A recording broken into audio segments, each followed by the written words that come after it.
kung takot ka na malaman kung sino talaga ang mastermind. Kung ako yung presidente at takot akong malaman kung sino yung mastermind, ay unang-unang tatanggalin ko si Marcoleta.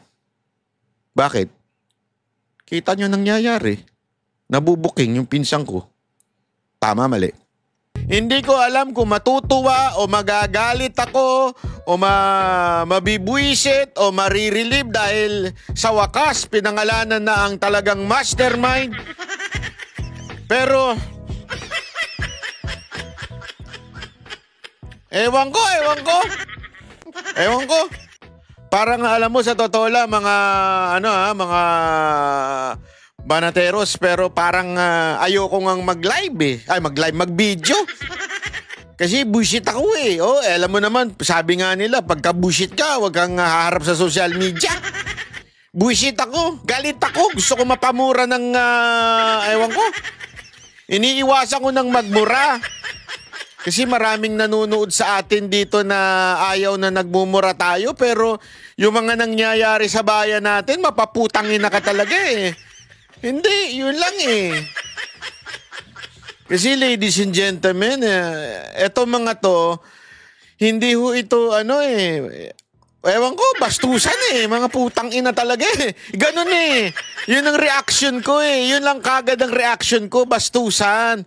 Mantakin mo, ngayong araw na to, tuwan-tuwa na tayo kasi finally, pinangalanan din kung sino talaga di umano ang mga magnanakaw sa bayan natin.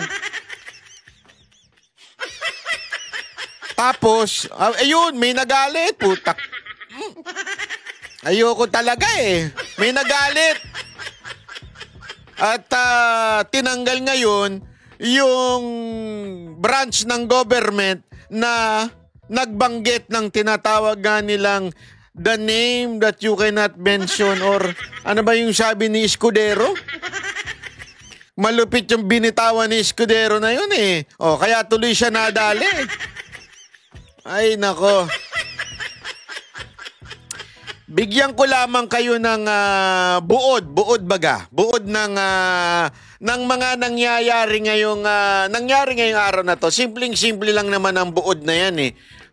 Gusto nyong malaman kung anong buod nung nangyari? Ibig sabihin, summary ng nangyari ngayong araw na ito.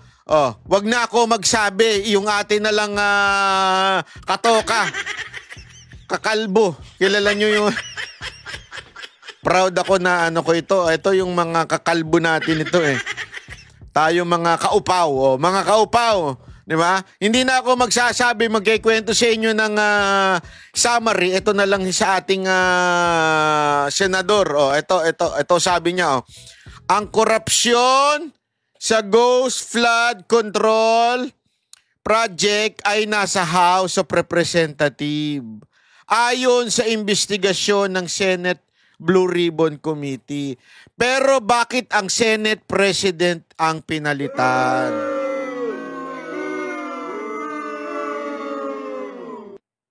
Alam mo, malupit ito. Alam mo dati, di ba, merong, naalala nyo sabi ni VP Sara Duterte, yung peking Panginoon. Naalala nyo nun? Tinawag niyang peking Panginoon yung pangalan ni Romualdez. Tinawag ni VP Sara Duterte yan eh, di ba? Alam mo, ngayon talagang asal parang ganun ang dating Kasi, the name that you cannot mention, minention ngayong araw na to. At dahil doon, naku po, tila merong parusang inabot ang Senado. Ano yun? Tinanggal si Senate President Chis Escudero. Gago! Hindi, alam mo, ito walang biro ito Nung narinig ko yung sinabi ni Escudero na yun, naalala ko tuloy yung alam niyo yung Yahweh, di ba? Yung noon basta merong konteksto yun sa Biblia, sa Old Testament na hindi pwedeng banggitin yung pangalan or symbol. Kaya symbol lang yun, tapos dinagdagan na lang di ba? Sabi ko, yun ang talagang Panginoon. Ito, peking Panginoon. Nung nabanggit, tanggalin yan. Ang tanong, banat bay? Ito lang ang tanong. Bakit siya natanggal? Di ba, pag ikaw tinanggal, ibig sabihin yan, majority. Oo, tama kayo Jun. Majority, natanggal. Bumoto para kay Soto, yung pinalitan. O sino-sino ba yung nandun? Si Villar, nandun. Yung iba kasi, expected mo na. Halimbawa, yung mga dilawang pinklawan dyan. Di ba? Hindi ko nga maintindihan dito sa mga hinayupak na pinklawan na to eh. Katulad ni Untiveros, si Bam Aquino, si Kiko Pang... Alam mo, eto lang kasimple yan eh. Hindi ko magets dito sa mga pinklawan na ito. Supposedly, dapat minority sila. Bakit minority? Kasi, alam naman ng lahat, kahit i-deny pa, kahit sabihin pang paulit-ulit that the legislative branch is a separate branch and independent, ay malaking katarantaduhan yan. Alam naman natin, ang kumpas nang gagaling sa Malacanang. Pag ikaw ay panahon na para ma-replace, panahon na. At yung kumpas na yan ang gagaling yan sa Malacanang. So, ibig lamang pong sabihin, ladies and gentlemen, si Soto, kinumpasan niya ng Malacanang. O, palitan na yan si Escudero. Ha? Mamaya may kikwento ko sa inyo kung bakit pinalitan si Escudero. Mamaya, unya-unya, daan-daan lang. Ipapaliwanag ko sa inyo ng unti-unti kung bakit nangyari ito mga nangyari ngayong araw na ito. So, ganun nga nangyari, di ba? Magtataka ka ngayon, bakit ang mga katulad ng mga pinklawan na supposedly galit na galit dapat sa mga Marcos yan. Supposedly galit na galit sa mga dilawan yan. Di ba? Bakit sila galit na galit? Naalala ninyo? Di ba? Kung ano-ano tawag nila kay Marcos, diktador, lahat. Pero bakit ngayon? Nasa majority na itong mga hindot na ito. Tama, mali. Bakit ngayon? Nandyan na yung mga yan. Oh. May narinig akong bumubulong. Ano? Pera? Campaign fund? Hindi. Narinig ko lang naman yun. May ipis bumubulong sa akin eh. Narinig ko sabi, baka naman campaign fund yan. Oh. Pero siyempre, expected na natin yan. Bakit? Gusto nilang ma-impeach si BP Sara Duterte. Alam naman natin si Soto atat na atat i-impeach si BP Sara Duterte, di ba? Alam natin yan. Atat na atat na i-impeach si BP Sara Duterte yan. So, posible yun. Ang hindi ko magets, hindi ko magets itong mga bilyar. Hindi sorry supposedly una-una. Kayo, ikaw Camille, makinig ka sa akin Madam Camille. Kung hindi ka sumabit kay BP Sara Duterte, hindi ka mananalong senador. So ibig sabihin, manggagamit ka? Gago! Ngayon na nakaupo ka na, manggagamit ka at ginamit mo lang si BP Sara Duterte? Naku po.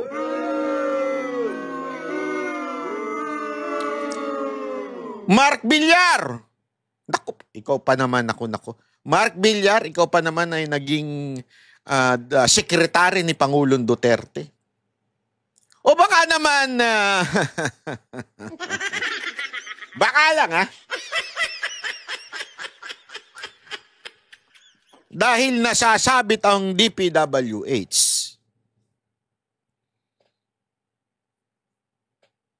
Ayoko na magsalita. Ayoko na. Baka naman may pinoprotektahan ka. Baka lang. Ako'y nagtatanong lang sa'yo.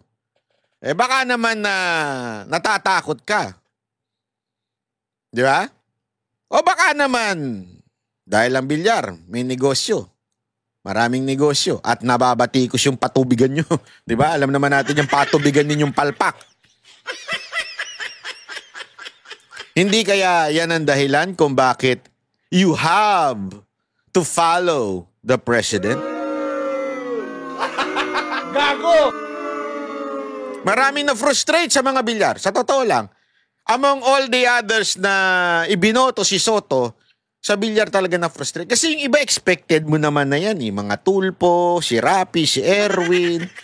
Expected mo na yan, di ba? Siyempre, nandun sa side niya yan Tandaan ninyo, hindi mo na kailangan yan na alam mo yun, pagdudahan pa. Kasi nandun na yan eh. Lahat yan. Lito Lapid, nandyan. Siyempre, lahat yan nasa ilalim ng Senate line-up ni Marcos. Normal na kung ano yung kumpas ng presidente, dun sila. Siyempre naman, okay? Ang nakakapagtaka talaga dito sa Villar, ito talaga alam natin, Duterte tapat ito. Pero bakit naging ganyan? Naku po. I don't think perang kapalit. Bakit? Sobrang yaman yan eh. Sobrang yaman ng Villar. Yan nga, pagka tiningnan mo nga yung pinakamayaman, alam ko number 1 yung tatay nila eh. So, hindi pera, I don't think. Baka may pinoproteksyonan. Yun ang posible. Naku. Gago! Hindi ko alam ha, pero mga Villar, umayos kayo. Tinitingnan kayo ng taong bayan ngayon. So, ito nga yung summary ng pangyayari ngayong araw na ito. Di ba? Nabulgar ang korupsyon at yan po ay nanggagaling mismo sa pinuno di umano ng Kamara na si Romualdez at si Zaldico. Bakit ba si Zaldico? Kasi siya yung chairman ng appropriation. Alam natin ng appropriation, sila yung in charge doon sa budgeting. So, binuking ho nitong Diskaya. Etong dalawang to at kasama yung mga congressman. Pero ang nangyari, pinalitan si Senate President Chis Escudero. At ito pa matindi, ladies and gentlemen. Ngayon lang din, lumabas din. Pinalitan din ang, ayan. Pinalitan din si Marcoleta as Chair of Senate Blue Ribbon Committee Head. Naku po. Alam nyo, mga kababayan, ito isa sa mga frustrating na nangyari ngayong araw na ito. Kasi, ako masungit si Marcoleta. Okay? Pero tamang-tama siya doon as a chair ng, o chairman ng, o chairperson ng Senate Blue Ribbon Committee. Una, abogado. Pangalawa, grabe talaga mag-imbestiga. At ako, nakikita ko, napaka-independent. As a matter of fact, nagulat nga yung lahat ng nung biglang bumanat siya kay Estrada, di ba? Kay Jinggoy, sabi ba naman niya, ligtas ka na. Alam mo, ganun siya ganun siya, masasabi nating totoong tao. Di ba? Basta, ito talagang sa tingin ko banateros talaga dating nito eh. Di ba? Talagang totoong tao siya eh. Bitaw talaga kung bitaw. Tapos biglang papalitan. Pagkatapos ng isang matinding accomplishment. Accomplishment yun, ladies and gentlemen. Mamaya makikita ninyo, papakita natin sa news, di ba? Si Romualdez, pinangalanan. Si Zaldico, naimbitahan niya pa si pangalan nito? Si Tiangco, at doon, pinakita talaga yung inilagay na pera ni Zaldico sa mga distrito. Yeah? According to Tiangco. So, kung accomplishment at accomplishment, kauupo pa lang ng mamang to, si Marcoleta. And yet, ang dami ng accomplishment. Pero ladies and gentlemen, grabe Grabe. Isang ganun, Alam mo, hindi mo talaga matatanggal sa isip ng mga Pilipino na kaya tinanggal ito dahil may nakantil. Merong nakantil. Alam mo, dito mo makukunik makukunik mo talaga dito Malacanang ang kumukumpas sa Speaker of the House, kung sino yung magiging Speaker of the House. Malacanang din ang kumukumpas kung ang sino ang magiging Senate President. Alam yan ng lahat ng senator, lahat ng congressman, alam yan. Ang dinadali ng Blue Ribbon Committee ay si Romualdez at si Zaldico. Pero bakit pinalitan ni BBM etong si Marcoleta? Ang tanong tuloy ng taong bayan. Meron kayang kinaugnayan ang presidente ng Pilipinas sa korupsyon di umano allegedly accused by the Diskaya kila Speaker at kay Zaldico? Yan ang tanong ngayon. Kayong sumagot mga kababayan kasi kung wala at kung gusto ninyong malaman talaga ang katotohanan, gusto ninyong malaman ang katotohanan tama mali. O edi sana tuloy-tuloy si Marcoleta. Ay, sandali, Banat Bay. Putang ina mo, Banat Bay. Mali naman yung opinion mo Wait a minute, chotomate ha. Sasabihin nila, kasi na-involve si Escudero doon sa campaign na merong nag-donate na contractor. Okay, given. Sabihin na natin. Let's assume it is true, although it is not. Yung naikwento ko na sa inyo kung anong tamang usapin tungkol dito. Pero assuming tama yung isiniisip ninyo. Halimbawa lang. Pero bakit tatanggalin mo si Marcoleta? Na wala namang kinalaman doon sa tinatawag ninyong quote-unquote iskandalo ng Senate President. So if you are the president of this country and you are seeing, eto lumalabas na yung mga katotohanan, eto na yung mga dapat nating marinig. Nakikita mo na tumatakbo na maganda. Di ba? Kung ako yung presidente, sasabihin ko, sasabihin ko kay Soto, sige, Soto, since nababahiran ang leadership ng Senate, you replace Escudero. But, hayaan mo si Marcoletang tumuloy-tuloy para ma-discover pa natin talaga kung sino ang totoong mastermind nitong iskandalo ng flood control o ghost projects na ito. Tama, mali. Kung interesado ka talaga malaman kung sino yung mastermind.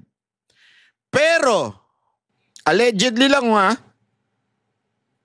assuming na totoo. Papakita ko sa inyo Kasi yan po ang ginagamit ngayon ng kampo ng mga Marcos. Kesyo, kaya daw pinalitan ay dahil sa eto daw si Escudero ay nasasangkot sa mga issue. Ako, ladies and gentlemen, sa tingin ko, ginamit lang yan. That's the truth. Hindi, wala ang biro. Sa tingin ko talaga, ginamit lang yung issue na yan para talaga po ay matanggal si Escudero at mapalitan si Marcoleta. Kasi may balita ako. Gusto niyo na malaman ko ano yung balita ko? Wag muna. Sige na, sabihin ko na. Meron kasi sa akin nagkwento. Yung ano ko dyan, yung ibong tiririt. May ibong tiririt ako sa loob ng Senado May ibong tiririt ako. Eto, atin-atin na lang to. Kinuwento lang sa akin ng ibong tiririt ko dyan sa Senado. Sabi sa akin, bala kayo kung maniniwala kayo o hindi. Basta ito, kwento lang sa akin ng ibong tiririt ko dyan sa Senado. Sabi sa akin ng ibong tiririt ko dyan sa Senado, alam mo ba kung bakit nagpalit? Bakit? Kasi ganito. Sinabihan daw, di umano, allegedly, si Cheese Escudero at sinabing patigilin si Marcoleta at palitan. Or more or less, ikabig. Ikabig ang direksyon na hindi tatamaan ang mga pangalang hindi dapat binabanggit. Grabe, parang Panginoon, ano? Grabe, no? Kabigin. Tanggalin. Si Cheese Escudero daw, nanindigan. Sabi niya, wala sa akin yan. Nakadepende yan kay Senator Marcoleta. So, whatever ang kanyang direksyon, hindi ko pwedeng pakialaman. Yun daw ang sabi. At yun na nag-trigger para, ganun, sabi. Ganun. Okay, sige. Kaya, tinanggal si Escudero. Ayaw mong sumunod. Okay. Tanggal ka. Ito mantakin mo. Kababago lang na tinanggal si Escudero bilang Senate President. Ang una kagad pinalitan ay yung Blue Ribbon Chair. Ladies and gentlemen, nakakagalit. Nakakagalit po yung ganong klaseng, sabi ko alam mo, kaya ako, sorry medyo busy talaga ako. Kaya medyo may inis ako ng konti dito kay Magalong. Sorry to say Magalong, pasensya ka na. Ayoko ikaw banatan pero naano kasi ko na supposedly dapat sana aattend ka ngayong araw na to, nung Monday, di ba? Pero anong drama mo? Ang drama mo, hindi kasi doon ang battlefield sa Congress. Sir, ayaw nga kayong imbitahan doon. Anong gusto mo? Doon ka sa battleground doon sa Congress. Sa Kamara ang battleground. Ayaw ka nga papuntahin doon kasi ayaw ka nga nilang pagsalitain. Tapos ayaw mo pang magsalita. Ngayon, pinapupunta ka ni Marcoleta. Diba? Sa Senado. Wala na. Hindi na si Marcoleta ngayon. Ako, may hinala ko May hinala ko. Nakakabigbigla itong Blue Ribbon. Ang pupuntiryahin nila ngayon, kontraktor na naman at DPWH. Iiiwas nila yan doon sa binanggit ni Diskaya na mga congressman. Including Romualdez and Saldico. Kakabig yung Blue Ribbon na yan. Why, bakit nyo tumatawa? Naiinis nga ako Hindi totoo. Kaya yung, sorry Magalong as much as I want to like you because you are quote-unquote anti-corruption. Pero yung drama mo, wala na. Asa na? Aantay ka pa ng panahon. Today is the time. Wala ka na ngayon. Ano na mangyayari? Busta tayo, kakabig yan, kakabig yung Blue Ribbon na yan, Bakit? Yun nga yung narinig natin sa ating ibong tiririt. Hindi kasi marunong sumunod si Escudero sa kumpas. Kasi ang gusto, alam nyo, imposible kasi hindi alam ni Marcos yung kalakarang nangyayari. Ano siya? Tanga lang ba talaga siya? Yung kalakaran ng korupsyon pagdating sa mga proyekto. Alam niya. Si Pangulong Duterte nga, di ba? Naglalabasan yung video niya na sana kung magkaroon ng, napanood ko yung video niya, yung the big one, yung earthquake daw. Sana dito na magsimula. Etong sentro dito sa Kamara. Kasi alam niya, and every one of us knows, without the Congress or the House of Representatives magbibigay ng allotment sa mga distrito Walang mananakaw ang DPWH at kontraktor. Ano yun, Mr. Marcos? Tatanga-tanga ka na lang ba talaga? Imposibleng hindi mo alam yan. Alam mo yan. Alam na alam mo yan. Kasi alam ko, naging congressman ka din. Naging senador ka. So alam mo yung ganyang kalakaran. I'm not saying you're part of that kalakaran, pero you know that. The insertion ng gagaling yan sa kamera. Pero bakit ayaw mong pangalanan yung pinuno niyang ganyang klaseng korupsyon? Di ba? Kaya tuloy, yung ibong tiririt na nagkikwento sa akin, tila totoo yung sinasabi. Kasi yung sinasabi doon, hanggang ano lang kayo, hanggang DPWH, at saka kontraktor lang kayo. Yun lang ang tirahin ninyo. Kaya lang naging iba ang direksyon ni Marcoleta. Biglang, kasi, I don't think, kasi remember, bumitaw si Marcoleta Ano sinabi niya? Noong isang araw, bumitaw siya. Sabi niya, kung magsasalita at something like this, hindi exact words itong mga kontraktor at may babanggiting mga pangalan na talagang part nitong korupsyon na ito ay maaari silang ipasok sa bilang state witness o di kaya puprotektahan sila ng Senado. Doon marami nang napraning doon.